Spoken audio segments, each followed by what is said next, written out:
गुरु प्यारी साध संगत जी, राधा स्वामी। प्यारी साध संगत जी, आज का यह सत्संग उन सभी सत्संगी भाई बहनों के लिए बड़ा महत्वपूर्ण है जो हर दिन सत्संग सुनने आते हैं। आज के इस सत्संग के जरिए आप हमें सत्संग की महिमा के बारे में समझाते हैं, सत्संग की हमें ज़रूरत क्यों है इसके बारे में समझाते हैं और हमें सत्संग से मिलने वाले फल के बारे में समझाते हैं। इसलिए आज का यह सत्संग सभी सत्संगी भाई बहनों को अंत तक जरूर सुनना चाहिए।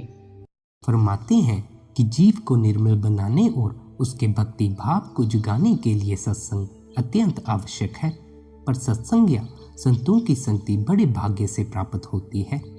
संत परमात्मा के प्रकट रूप होते हैं, अतः उनकी संगति में आकर उनके प्रति प्रेम बढ़ाने से ही परमात्मा के प्रति हमारा सच्चा प्रेम उभरता है और अंत में वे हमें परमात्मा से मिला देते हैं। आप फरमाते हैं, संत या सतगुरु के चरण करोड़ों तीर्थों के समान पवित्र करने वाले हैं। इसलिए संत या सतगुरु का दर्शन और उनके प्रति प्रेम कभी व्यर्थ नहीं जाता। उनके दर्शन के लिए जाने पर कदम कदम पर पुण्य प्राप्त होता है। अंतर में प्रत्येक कदम बढ़ाने पर अपार पुण्य लाभ होता है और असंख्य पाप कटते हैं। उनके आंतरिक दर्शन से हमारा हृदय कमल खिल उठता है, अंतर में प्रकाश छा जाता है और शब्द या नाम प्रकट हो जाता है। संतों के सत्संग द्वारा हम धीरे धीरे पाप कर्मों से मुक्त होकर पवित्र बन जाते हैं और परमात्मा से मिलाप कर लेते हैं। आगे आप फरमाते हैं, संतों का सत्संग सदा सर्वोत्तम सुख देने वाला है। सत्संग जिज्ञासु को प्रभु भक्ति में लगाता है और भक्ति की महिमा यह है कि भगत के सिर पर प्रभु की छत्र छाया रहती है। ईश्वर के सच्चे धाम को कोई सौभाग्यशाली व्यक्ति ही सत्संग के माध्यम से पहचान पाता है। जो उसे पहचान लेता है उसके सभी बुरे विचार दूर भाग जाते हैं। इस प्रकार की पहचान हो जाने पर ही जीव निर्मल होकर स्वयं अपने मुख से उस सच्चे मंडल की बात कहता है। अब आप फरमाते हैं, माला टोपी भेष नहीं सोना श्रृंगार, सदा भाव सत्संग है जो कोई गहे करार। सत्संग के लिए माला टोपी आदि का बाहरी दिखावा करने या सोने के सुंदर आभूषणों से सजने की आवश्यकता नहीं होती। यदि कोई सत्संग को असली रूप में ग्रहण करना चाहता है तो उसके लिए सादगी अपनाना ठीक है।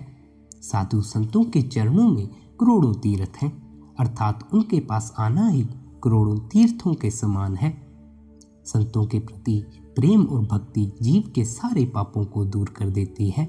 साधु संतों के निकट तो सब तीर्थ ही तीर्थ है, पर भ्रमों में भूला हुआ जीव संसार में अपने पापों को दूर करने के लिए तीर्थों में भटकता फिरता है। आप कहते हैं, तुम संतों के पास जाकर उनसे प्रेम करो। प्रेम और श्रद्धा से उनके दर्शन करना कभी व्यर्थ नहीं जाता। जो कदम संतों के दर्शन करने के लिए उठता है उसमें एक एक कदम पर करोड़ों पुण्यों का फल प्राप्त होता है तथा नरकों में डालने वाले पाप और बुरे कर्म नष्ट हो जाते हैं। जिस घर में संत रूपी रतन सुशोभित होते हैं उनके चरणों में करोड़ों तीर्थ शोभा देते हैं। संतों के दर्शन का प्रभाव अत्यधिक सुख देने वाला होता है। इससे मनुष्य के हृदय रूपी कमल में प्रकाश छा जाता है। वैसे तो कहा जाता है कि प्रयाग में स्थित गंगा जल के द्वारा निर्मलता प्राप्त होती है, परंतु सच्चा तीर्थराज प्रयाग और पवित्र करने वाला गंगा जल तो संतों के चरणों में स्थित है। जो कोई भी उनकी शरण में जाता है वह निर्मल हो जाता है। जैसे मस्तक पर पहना जाने वाला रतन जड़ित टीका नामक आभूषण सबसे श्रेष्ठ माना जाता है, उसी प्रकार संतों के दर्शन की महिमा भी सबसे अधिक है। जब संत दर्शन प्राप्त हो जाता है तो फिर मंदिरों में दीपक जलाने और तीर्थों में भटकने की आवश्यकता नहीं रह जाती। संतों के पास जाकर हमारी आंखों पर पड़ा पर्दा खुल जाता है तथा अंतर में अनेक प्रकार के सुंदर नज़ारे दिखाई देते हैं। लेकिन दुनिया के जीवों के पास इन्हें देखने वाली आंख नहीं है, उन्हें तो कुछ भी दिखाई नहीं देता। ये तो ऐसे बहरे हैं कि करोड़ों बातें कहने पर भी कोई लाभ नहीं होता।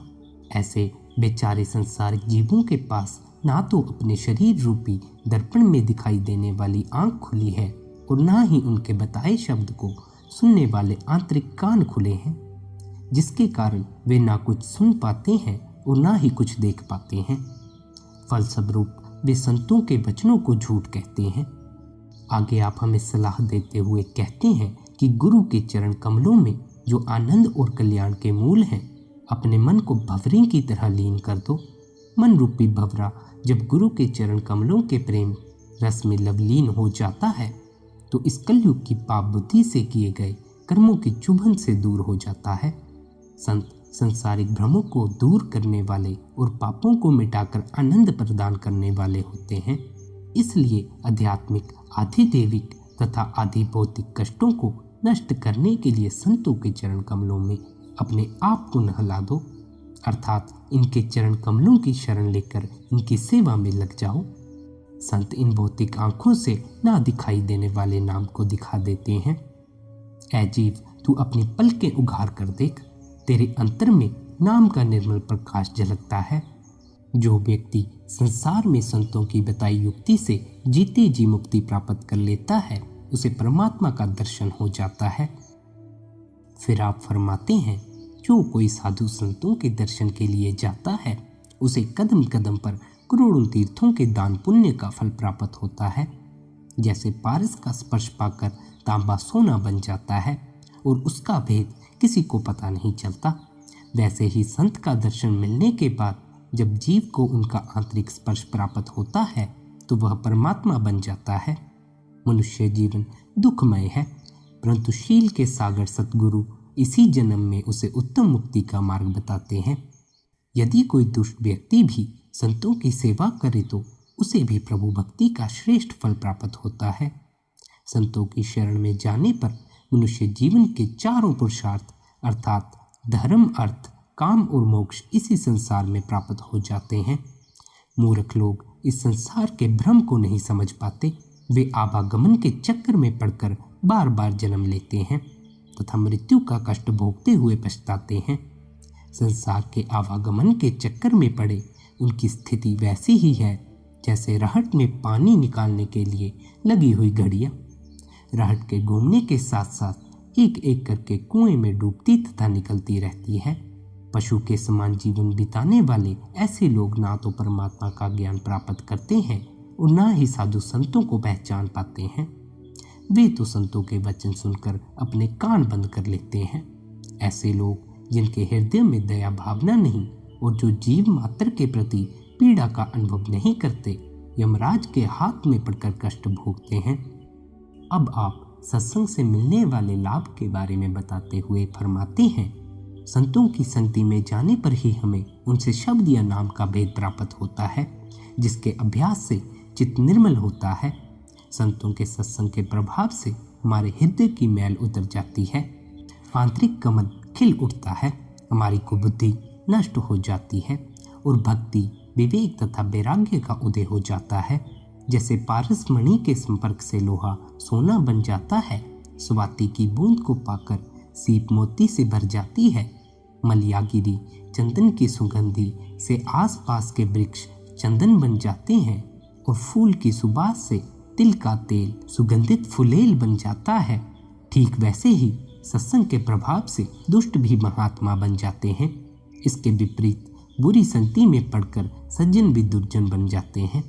जैसे नदी का मीठा जल समुद्र में मिलकर खारा हो जाता है, इसलिए हमें संत या सतगुरु के सत्संग में आकर तथा उनकी सेवा करके उनके प्रति अपना प्रेम बनाना चाहिए। प्रेमी जीव संत या सतगुरु के दर्शन के प्रेम अमृत को बड़ी चाव से पीते हैं। साधु या संत जन कल्प वृक्ष के समान होते हैं, जिनसे हमें चारों पदार्थों की प्राप्ति होती है। हमारा हर काम सफल हो जाता है और हम सदा के लिए जन्म मरण के चक्कर से छुटकारा पा जाते हैं। आगे आप फरमाते हैं, सत्संग, सेवा और संतों की शरण ग्रहण करने से जीव का संसार में जन्म मरण का सिलसिला समाप्त हो जाता है। यदि सौभाग्य से सत्संग मिल जाए तो भक्ति, विवेक तथा वैराग्य की प्राप्ति होती है। कुसंगति और सुसंगति के बुरे और अच्छे फल होते हैं। समुद्र के खारे जल में मिलने से नदी का मीठा जल भी खारा हो जाता है, परंतु यदि जीव को मूल शब्द रूपी पारस का स्पर्श प्राप्त हो जाए तो उसका चित्त निर्मल होकर इस प्रकार चमक उठता है जैसे चकमक पत्थर के रगड़ने से अग्नि प्रकट हो जाती है और उसकी लिप अंदर में लग जाती है। संत सतगुरु के दर्शन जीव को सुख और कल्याण प्रदान करते हैं।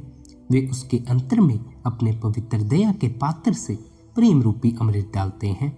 जब जीव उनके प्रेम रूपी अमृत का पान कर लेता है तो उसका मोह सदा के लिए दूर हो जाता है। संतों के निर्मल ज्ञान को पाकर अनेक और भागने वाला मन एकाग्र हो जाता है। इस प्रकार सत्संग के गुणों और ज्ञान को सुनने के फलस्वरूप जीव अमृतत्व की प्राप्ति कर लेता है। जो जीव साधु संतों के दर्शन करके उनके चरणों की शरण ले लेता है उसके महापापों के भयानक दुख जलकर नष्ट हो जाते हैं। साधु संतों के पास जाने से करोड़ों तीर्थों का फल प्राप्त होता है। यदि जीव उनके बताए तरीके के अनुसार भजन करता है तो उसे यम के कष्ट नहीं भोगने पड़ते। आगे आप फरमाते हैं, साधु संतों के दर्शन करने से पल पल पवित्र प्रेम पैदा होता है, जिसके फलस्वरूप जीव को संसार के कांटों के ऊपर से परमात्मा तक पहुंचने का रास्ता मिल जाता है। यह बात तीनों गुणों और सभी नियमों से परे है। मन की सोची हुई सभी अभिलाषाएं या तो तब पूरी हो सकती हैं यदि किसी को कल्प वृक्ष प्राप्त हो जाए या किसी साधु की संगति मिल जाए, या फिर समर्थ परमात्मा ही जिसके हाथ में जीवन मरण है हमारी सभी अभिलाषाओं को पूरा कर दे। आगे आप कहते हैं, संतों के सत्संग से मुक्ति प्राप्त होती है। सत्संग प्राप्त होने से कुमति और काल का प्रभाव नहीं पड़ता। जीव के भयानक दुख तथा यम के जाल नष्ट हो जाते हैं और फिर जीव यम के द्वार पर नहीं जाता। आगे आप कहते हैं, हृदय में दया के बिना संसार में कोई धर्म नहीं। सत्संग के बिना कभी दुख नहीं मिटते। शीतल सुगंध युक्त चंदन के वृक्ष के समीप रहने वाले सभी वृक्ष उसकी सुगंधि को ग्रहण कर लेते हैं। इस प्रकार पारस रूपी चंदन की उस सुगंधि के स्पर्श से वे वृक्ष भी चंदन ही बन जाते हैं। फिर वे धब्बेदार साधारण लकड़ी नहीं रह जाती। सत्संग के वचन सुनकर सच्ची प्रसन्नता प्राप्त होती है और जीव आंतरिक कानों से शब्द धुन को सुनकर ईश्वर से मिलाप कर लेता है। उसके अंतर में शीतलता छा जाती है तथा अंतर का कमल खिल उठता है, जिसकी सुगंधि में आत्मा रूपी भंवरा लीन हो जाता है। इस प्रकार सतगुरु के मिलाप से सभी दुख दूर हो जाते हैं और सतगुरु दया करके शिष्य को अंतर में सब कुछ दिखा देते हैं। उनकी दया से जीव संसारिक रसों से अलग रहकर धर्म, अर्थ, काम और मोक्ष इन चारों पदार्थों का फल प्राप्त कर लेता है। इसलिए हे मनुष्य, तू इस निर्मल ज्ञान पर विचार कर और संतों के सत्संग में लवलीन होकर ईश्वर की भक्ति कर, क्योंकि सतगुरु की शरण लेने तथा उनकी सेवा में लगने से ही आवागमन से छुटकारा होगा। आगे आप कहते हैं, यदि तुम अपने चित्त को हमेशा सत्संग में लगाए रखोगे तभी प्रेम अमृत के अविनाशी रस को चख पाओगे। संत इस ईश्वर प्रेम रूपी अमृत के रस को संसारिक रसों से इस प्रकार अलग करके छांट लेते हैं जैसे हंस पानी और दूध को अलग कर लेता है। हंस पानी को छोड़कर केवल दूध को पीता है, उसी प्रकार संत केवल नाम में ही अपना चित्त लगाए रहते हैं। संसार में दूध में पानी मिला रहता है, परंतु संत उसे अलग करके सामने लाते हैं। तुम अपने विवेक द्वारा इस बात पर विचार करो और इसी मनुष्य जीवन में शब्द धुन रूपी अमृत रस को छांट कर ग्रहण कर लो। आगे आप कहते हैं, वह गांव और स्थान धन्य है जहां संतों का बताया हुआ संसार सागर से मुक्ति देने वाला भजन किया जाता है। मलयागिरी पर्वत पर होने वाले चंदन की सुगंधि से अनजान वृक्षों का काठ भी बिंधा जाता है और सारे वृक्ष चंदन की सुगंधि से सुभाषित हो जाते हैं। उसी प्रकार हे जीव, तू भी संतों के पास जाकर मुक्ति का सच्चा आनंद प्राप्त कर। सारे सुखों का सागर सत्संग में ही निहित है। सत्संग के अमृत वचन ईश्वर प्रेम का आधार है। संत जन सतलोक जाने की दीक्षा या आंतरिक छाप प्रदान करते हैं। यह सतलोक त्रिलोकी से परे है। वहाँ बड़े भाग्य से सतगुरु के दर्शन प्राप्त होते हैं, जिससे सारी कुबुद्धि जल जाती है। सतगुरु अगम परमात्मा के ज्ञान के साक्षात रूप हैं। जिनसे सब जीव अपने निर्मल रूप को प्राप्त कर लेते हैं। वे अपने प्रेम रूपी पारस के द्वारा जीव के सभी कर्मों को काट डालते हैं। आगे आप फरमाते हैं, साधु संत सच्चे आनंद और कल्याण की प्राप्ति करवाने वाले सच्चे तीर्थ स्थान हैं। उनके मिलाप से सभी काम सफल हो जाते हैं। वे गांव, वे स्थान और लोग धन्य हैं जिन्हें सतगुरु के दर्शन और सत्संग का लाभ उठाने का पूरा संयोग प्राप्त हो गया है। धन्य हैं वे जिन्हें सतगुरु परमात्मा के सच्चे ज्ञान का उपदेश देते हैं। धन्य हैं वे जो सतगुरु का ध्यान करते हैं। वे स्थान करोड़ों तीर्थों के समान हैं जहाँ साधु संत निवास करते हैं। वहाँ प्रेम रूपी पवित्र नदी की लहरें उछलती रहती हैं। जो भी उसमें स्नान करता है उसकी कुबुद्धि दूर हो जाती है, तीनों प्रकार के कष्ट मिट जाते हैं तथा पूर्ण शीतलता प्राप्त हो जाती है।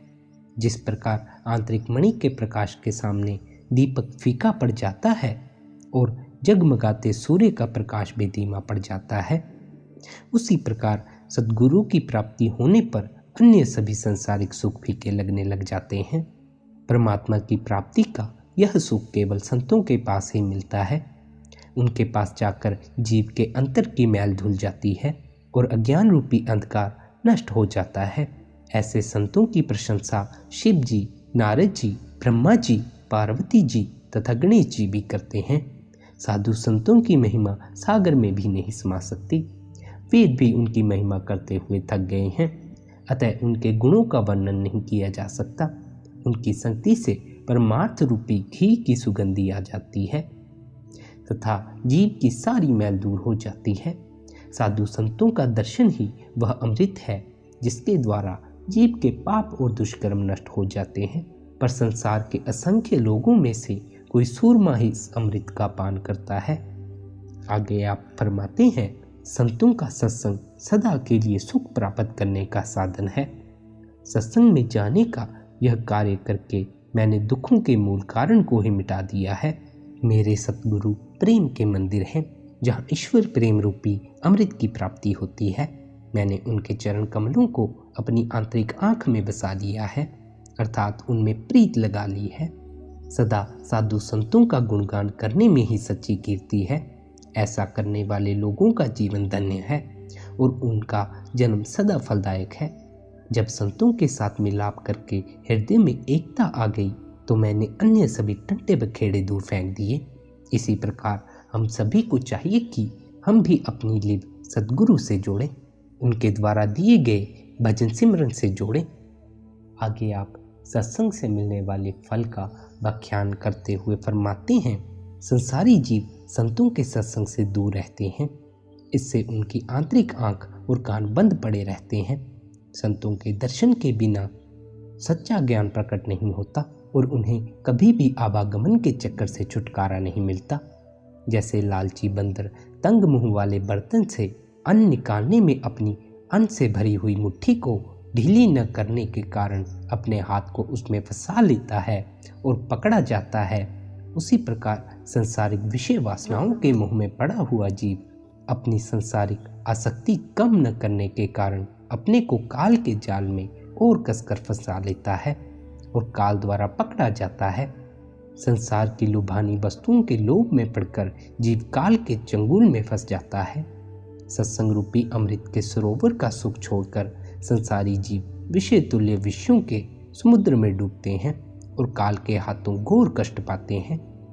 आप कहते हैं, संसार की रीति ही ऐसी है कि वह साधुओं को देखकर उठ भागता है तथा सच्चे शब्द के मार्ग को छोड़कर झूठे पदार्थों से प्रेम करता है।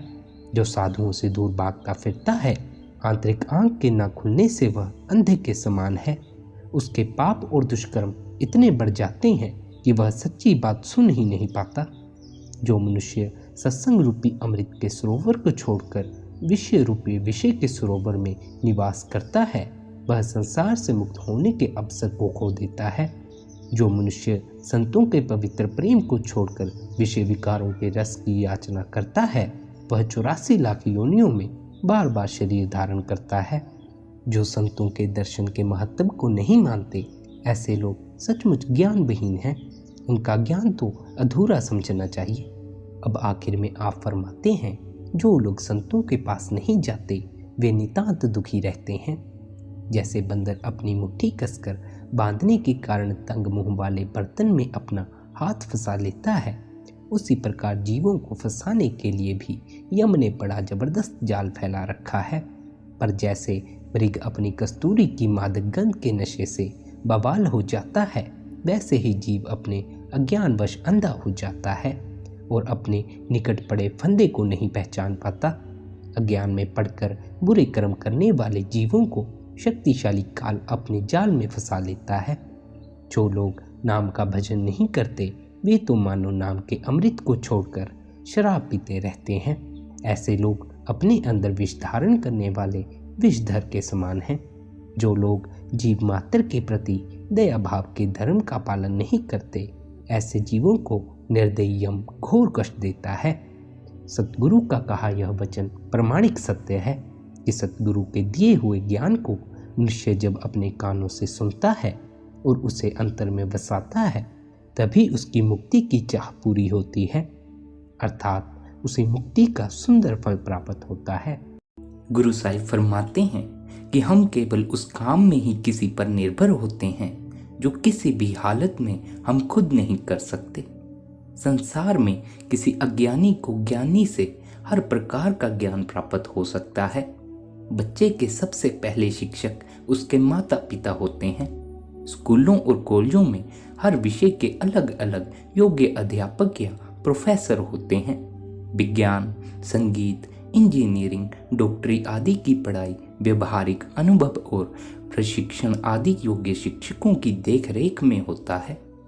परमात्मा की प्राप्ति संसार का सबसे सूक्ष्म रूहानी विज्ञान है, जिसमें गुरु के बिना सफलता प्राप्त कर पाना असंभव है। अगर जीव अपने प्रयासों से परमात्मा से मिलाप कर सकता तो किसका मन चाहता कि वह परमात्मा से बिछड़कर संसार में भटकता रहे। परमात्मा जब भी मिलता है किसी साधु, संत या गुरु के द्वारा मिलता है। आगे कबीर साहिब फरमाते हैं, वस्तु कहीं ढूंढे कहीं कह विद आवे हाथ, कहे कबीर तब पाइए जब भेदी लीजे साथ। भेदी लिन्हा साथ कर दिन ही वस्त लखाए, कोटि जन्म का पंथ था पल में पहुंचा जाए। कबीर साहिब कहते हैं, भेदी साथ हो तो गुप्त और सूक्ष्म से सूक्ष्म वस्तु को भी पल भर में ढूंढा जा सकता है। आगे गुरु साहिब फरमाते हैं, घर अंदर सब बत है बाहर कछ नाही, गुरु प्रसादी पाइए अंतर कपट खुला ही। परमात्मा रूपी सार वस्तु शरीर रूपी घर में ही है, पर वह गुप्त है। सद्गुरु की सहायता से वह शीघ्र मिल जाती है। सही मार्ग और सही साधन की सहायता से ही हम मंजिल पर पहुंच सकते हैं। गुरु परम धाम के मार्ग का जानकार है। वह परमात्मा से मिलवाने वाली सच्ची भक्ति का ज्ञाता है। वह शिष्य को गलत मार्ग से हटाकर सही मार्ग पर लाता है और झूठी भक्ति से हटाकर सच्ची भक्ति में लगाता है। अब गुरु साहिब फरमाते हैं, दीपक ते दीपक पर गासा। गुरु जलते दीपक के समान है। केवल उसके स्पर्श से ही शिष्य के अंदर भी परमात्मा की ज्योति प्रकट हो सकती है। अज्ञानी अंधे के समान है।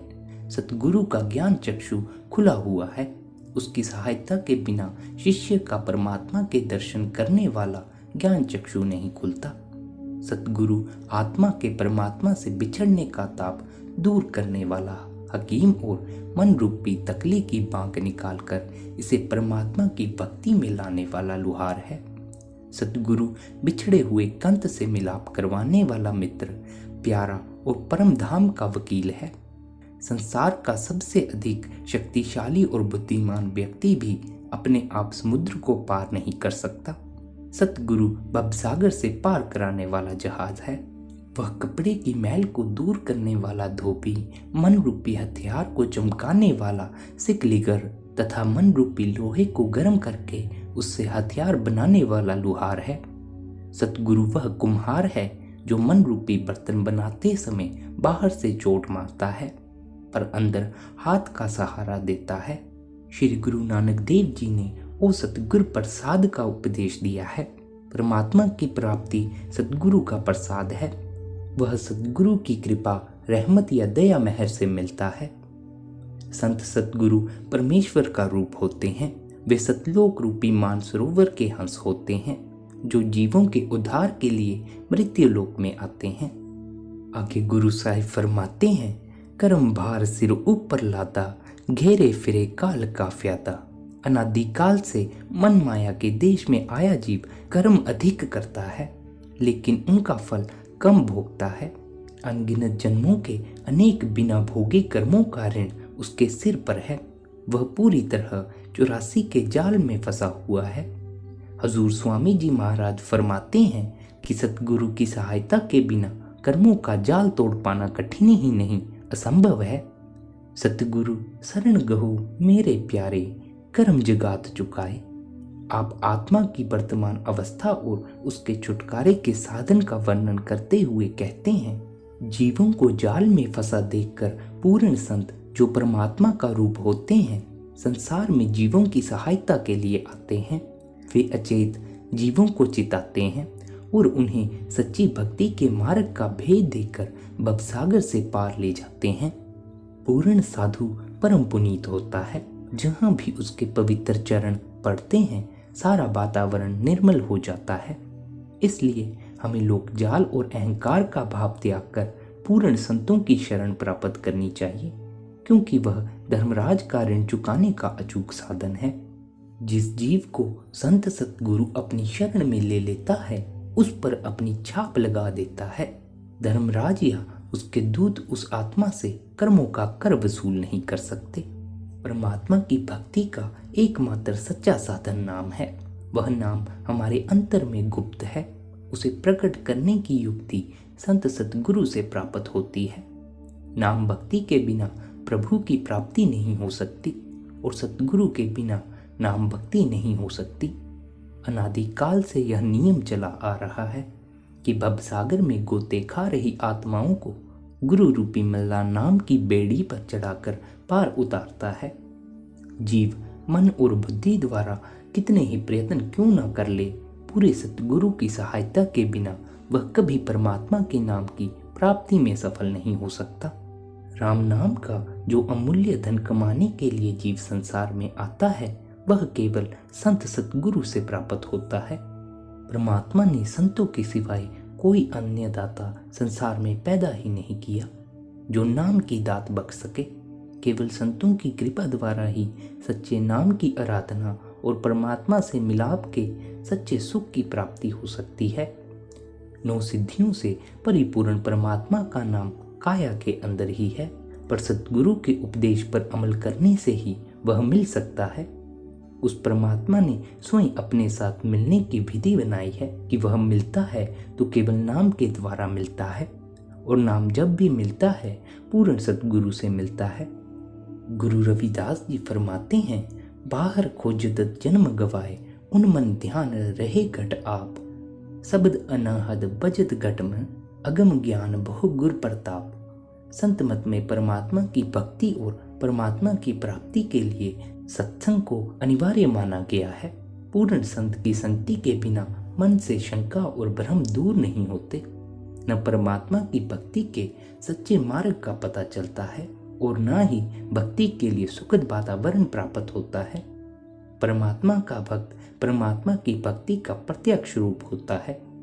पूर्ण भक्त के रूप में दिखाई देती जीती जागती मिसाल शिष्य के लिए प्रेरणा और उत्साह का शक्तिशाली आधार होती है। वह परम पिता जिस जीव के जन्म मरण के बंधन काटना चाहता है, उसे पहले पूर्ण साधु की संगति में लाता है। सतगुरु के बिना सत्संग नहीं, सत्संग के बिना शब्द नहीं, और शब्द के बिना परमात्मा का मिलाप नहीं। पूरे गुरुमुखों की संगति में लिबहरी से जुड़ जाती है, होमे का नाश हो जाता है और आत्मा रूपी बूंद परमात्मा रूपी समुद्र में समा जाती है। जिस जीव को परम पिता परमात्मा अपनी भक्ति या प्रेम के रंग में रंगना चाहता है, वह कृपा करके उसे पूरे गुरु की संगति में ले आता है, जहाँ आत्मा सहज ही परमात्मा रूपी सत्य में समा जाती है। आगे गुरु साहिब फरमाते हैं, शास्त्र वेद सोध सोध देखे, मुनि नारद वचन पुकारे, राम नाम पढ़ो गत पावो, सत्संगत गुरु निस्तारे। भले ही वेद शास्त्रों का पठन पाठन करके देख लें या फिर नारद जैसे शिरोमणि भक्तों के वचनों को पढ़कर देख लें, सब ओर से यही प्रमाण मिलेंगे कि पूरे गुरु की संगति द्वारा नाम जपकर ही जन्म मरण के बंधनों से सदा के लिए मुक्ति मिल सकती है। हम केवल दिखावा करने के लिए गुरु धारण नहीं करते, बल्कि परमात्मा की प्राप्ति के लिए गुरु धारण करते हैं। परमात्मा की प्राप्ति के लिए आध्यात्मिक अभ्यास करना पड़ता है, जिसकी पूरी विधि केवल परमात्मा से अभेद हो चुका पूर्ण संत ही समझा सकता है। शिष्य का सतगुरु की शरण में आना, सतगुरु का शिष्य को अपनी शरण में लेना और उसे नामदान बख्शना, दोनों ओर से एक विशेष रिश्ते और जिम्मेदारी को स्वीकार करना है। नामदान में दान का भाव है कि संत जन अपनी मौज या रजा से शिष्य को अपनी शरण में लेते हैं। ध्यान पूर्वक देखा जाए तो गुरु और शिष्य के संबंध का वास्तविक आधार गुरु है, क्योंकि जब तक गुरु शिष्य की प्रार्थना स्वीकार नहीं करता, यह संबंध स्थापित नहीं होता। हजूर महाराज सावन सिंह जी कहा करते थे कि जब तक सवारी टिकट लेकर रेल या जहाज में नहीं बैठती, तब तक सवारी की चिंता है। जब वह टिकट लेकर रेल या जहाज में बैठ जाती है, तो उसे मंजिल पर पहुंचाने की चिंता रेलवे या जहाज वालों की हो जाती है। इसी प्रकार जब तक गुरु शिष्य को शरण में लेना स्वीकार नहीं करता, शिष्य बंधन में है और गुरु आजाद है। जब पूरा गुरु जीव को शरण में ले लेता है, तो शिष्य की चिंता दूर हो जाती है और गुरु बंधन में बन जाता है, क्योंकि शिष्य को परम धाम पहुंचाना गुरु की जिम्मेदारी हो जाती है। कबीर साहिब के अनुसार शिष्य आपा भाव त्याग कर तन और मन से गुरु के उपदेश अनुसार चलने का निश्चय करता है और सतगुरु प्रसन्न होकर उसे नाम की अमूल्य दात बख्शता है। गुरु अर्जुन देव जी भी फरमाते हैं कि मैं तुम्हें दूरदरगाह का ज्ञान सुनाता हूँ कि सतगुरु से दीक्षा प्राप्त किए बिना परमात्मा का भेद प्राप्त नहीं हो सकता और सतगुरु के प्रत्यक्ष दर्शन किए बिना सतगुरु का ध्यान नहीं किया जा सकता। आप फरमाते हैं कि जिन जीवों के भाग्य जाग जाते हैं, वे सतगुरु में विश्वास करके उसके बताए गुरु मंत्र द्वारा अंतर में नाम से जुड़ जाते हैं। उनका अज्ञानता का पर्दा दूर हो जाता है और आवागमन का कर्म समाप्त हो जाता है। जिस प्राणी को पूरा गुरु अपनी शरण में ले लेता है और उसे गुरु मंत्र या नामदान बख्श देता है, वह जीव कभी भी मनुष्य जन्म से नीचे नहीं गिरता। अगर उसका अभ्यास पूरा नहीं होता और किसी कारणवश उसे दोबारा जन्म लेना पड़ता है, तो उसे फिर से मनुष्य शरीर ही बख्शा जाता है। उसने पिछले जन्म में रूहानी अभ्यास का क्रम जहां पर छोड़ा था, वहीं से वापस शुरू कर देता है। गुरु मंत्र या गुरु दीक्षा के 3 प्रमुख अंग हैं: सिमरन, ध्यान और शब्द की धुन। जिस जीव को संत सतगुरु अपनी शरण में ले लेते हैं, उसे सिमरन और ध्यान की विधि सिखाते हैं, जिससे सूरत को शरीर के 9 द्वारों से सिमटकर आंखों के पीछे एकाग्र और स्थिर किया जा सके। साथ ही वे शिष्य की सूरत को अंतर में शब्द की धुन से जोड़ते हैं तथा उसे अपनी सूरत को इस धुन में लीन करने की युक्ति सिखाते हैं। संत सतगुरु परमात्मा के नाम सिमरन की जो दीक्षा शिष्य को देते हैं, वह उनका अपना कमाया हुआ होता है। उनमें सतगुरु की पूरी दया मेहर और शक्ति शामिल होती है। स्वयं अपनाए हुए नाम का सिमरन हाथ में पकड़ी बंदूक की गोली के समान है, जो कोई असर नहीं करता। लेकिन संत सतगुरु द्वारा दिए गए नाम का सिमरन बंदूक से चली गोली के समान है, जिसका जबरदस्त असर होता है। गुरु साहिब उपदेश देते हैं कि पूर्ण सतगुरु की शरण में जाकर उससे सच्चे नाम का मंत्र प्राप्त करना चाहिए, क्योंकि यह गुरु मंत्र ही दुखों, भ्रमों और मोह माया का नाश करके जीव को सच्चा आनंद प्रदान करने वाला पूर्ण तत्व है। सतगुरु पर न केवल अंतर्मुख रूहानी साधन पूरी तरह निर्भर है, बल्कि सतगुरु शिष्य की अंतर में तथा बाहर भी पूरी तरह सहायता और संभाल करता है। शिष्य जब अंतर अनेक भयानक घाटियों में से गुजरता है, उस समय सतगुरु शिष्य की पूरी संभाल करता है और उसे सहजता से अपने निज घर पहुंचा देता है। निराकार परमात्मा के प्रेम का आधार साकार सतगुरु का प्रेम है। जब तक परमात्मा सतगुरु के रूप में प्रत्यक्ष प्रकट न हो, आत्मा कभी परमात्मा से प्रेम नहीं कर सकती। और जब तक आत्मा के अंदर परमात्मा के प्रति प्रेम नहीं जागता, यह कभी परमात्मा से मिल नहीं सकती। कबीर साहिब कहते हैं कि कबीर राम रूपी कस्तूरी में समाकर उसका रूप हो गया है। जो सेवक कबीर की भक्ति करते हैं, उनके अंतर में भी राम का प्रेम जाग उठता है और वे भी कबीर के जरिए राम में ही समा जाते हैं। समुद्र की लहर समुद्र में से उठकर समुद्र में ही समा जाती है। परमात्मा का सेवक भी सतनाम रूपी समुद्र की लहर होता है। जो वस्तु लहर के सुपुर्द कर दी जाती है, लहर उसे साथ लेकर समुद्र में समा जाती है। इसी प्रकार जो लोग परमात्मा के भक्त की भक्ति करते हैं, वे भी उसके द्वारा परमात्मा में समा जाते हैं। जिस परमात्मा ने सृष्टि की रचना की है, जिसने सृष्टि के सब नियम बनाए हैं, जिसने मनुष्य को रचना में भेजा ही इसलिए है कि वह परमात्मा की भक्ति द्वारा परमात्मा से मिलाप करे, उसने सृष्टि की रचना के समय ही अपने साथ मिलने का नियम भी स्वयं ही बना दिया था। वह सर्वशक्तिमान सर्वज्ञ प्रभु अपनी रजा, मौज या भाने का मालिक है। जीव यह प्रश्न नहीं कर सकता कि उस दयालु प्रभु ने अपने साथ मिलाप का विशेष साधन, नियम या कानून क्यों निर्धारित किया है। उसका भला परमात्मा द्वारा बनाए गए नियम की पहचान और उसके अनुसार अपने आप को ढालने में है। गुरु अमरदास जी कहते हैं, धुर खसमे का हुक्म पाया, बिन सतगुरु चेता न जाए। शरीर रूपी हरि मंदिर का निर्माण करने वाले परमात्मा ने शरीर के अंदर विराजमान होकर अपने से मिलाप करने की चाबी सतगुरु को सौंप दी है। सतगुरु के बिना शरीर के अंदर जाना और हरि से मिलाप कर सकना असंभव है।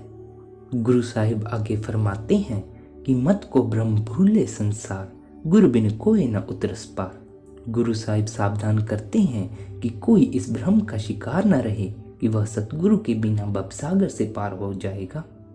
श्री कृष्ण जी और उनके बड़े भाई श्री बलराम जी ने भी गुरु के चरणों की शरण लेकर ही परमात्मा की आराधना की। उस आधिकर्ता का हुक्म सब पर एक समान लागू होता है। राम और कृष्ण जैसे अवतारों को सतगुरु की शरण लेनी पड़ी, और अगर देवता भी भवसागर से पार होना चाहें तो उन्हें भी सतगुरु की शरण प्राप्त करनी पड़ेगी। हजरत ईसा कहते हैं, जो बेटे को नहीं जानते बाप को नहीं जानते। जिसने मुझे देखा है उसने पिता को देखा है। वह अपने शिष्य पीटर से कहते हैं, जिन्हें मैं यहाँ खोलता हूँ वही दरगाह में खुलते हैं। अर्थात गुरु के बिना संसार के बंधनों से मुक्ति हो पाना और परमात्मा से मिलाप कर पाना असंभव है। अब आखिर में आप कहते हैं कि यह केवल मेरा मत ही नहीं है, वेद शास्त्रों और सभी धर्म ग्रंथों का भी यही निर्णय है कि सतगुरु के बिना मुक्ति प्राप्त कर पाना असंभव है। राधा स्वामी जी।